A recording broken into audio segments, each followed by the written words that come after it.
The year was 1925. Kentucky's hills whispered tales of hidden wonders. Deep beneath the earth lay a labyrinth of caves beckoning adventurers. Floyd Collins, a seasoned caver, felt the call. He dreamed of finding a cave, a new entrance to Mammoth Cave. It would be his ticket to fame, a way to provide for his family.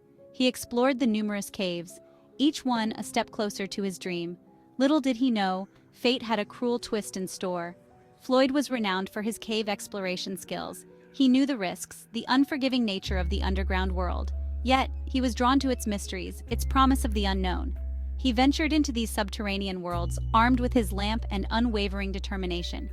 Each expedition fueled his ambition, bringing him closer to his elusive prize. Floyd focused his search on a promising area near Sand Cave. It was a place of whispers, where locals spoke of strange winds emanating from the ground. He believed a new passage to Mammoth Cave lay hidden there.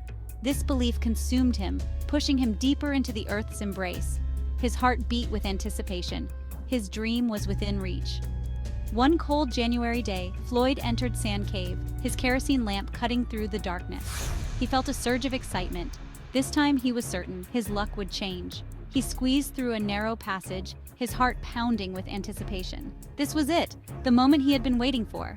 But his elation was short-lived. The passage, a tight squeeze, led to a larger chamber. Floyd's lamp illuminated the cavern, revealing its breathtaking beauty. Stalactites hung like crystal chandeliers, glistening in the lamplight. The air was heavy, thick with the silence of millennia. He had never seen anything like it. He was the first human to set foot in this untouched wonder. He moved deeper into the chamber, his heart filled with awe. He carefully placed his lamp on a ledge, its flickering light casting eerie shadows on the cave walls. Then, he saw it, a narrow passage, almost hidden in the shadows. It was the breakthrough he had been searching for, a direct link to Mammoth Cave. Excitement surged through him. He squeezed through the passage, his body pressed against the cold, damp rock. He wriggled forward, inch by agonizing inch. Then, disaster struck. A rock shifted above him, trapping his foot. He was pinned down, his body wedged tightly in the narrow passage. Panic welled up inside him. He struggled against the rock, his desperation growing with each passing moment. But the rock wouldn't budge.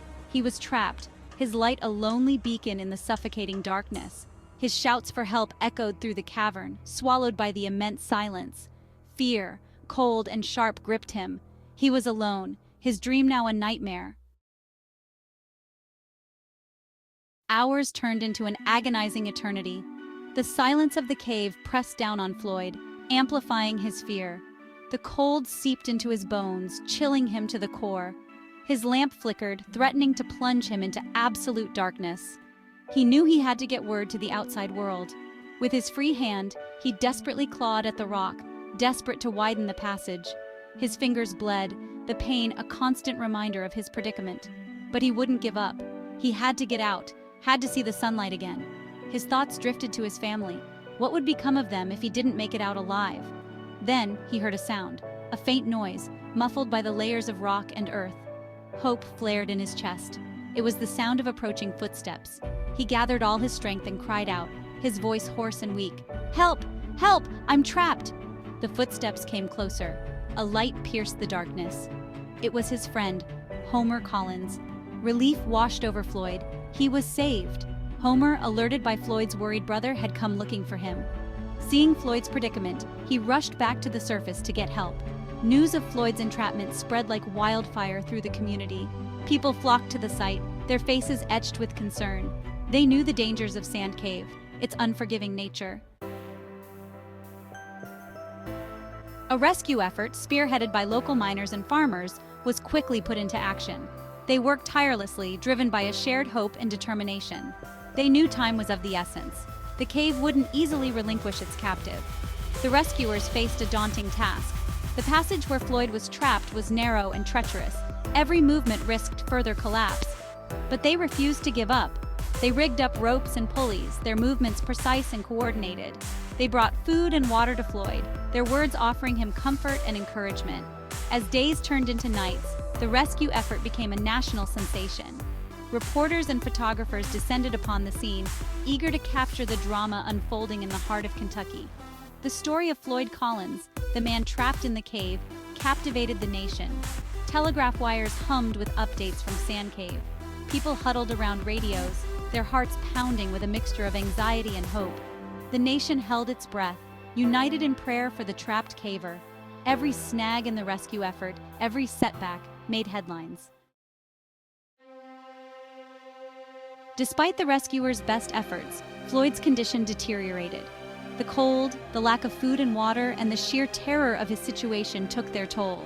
His voice, once strong, was now a faint whisper.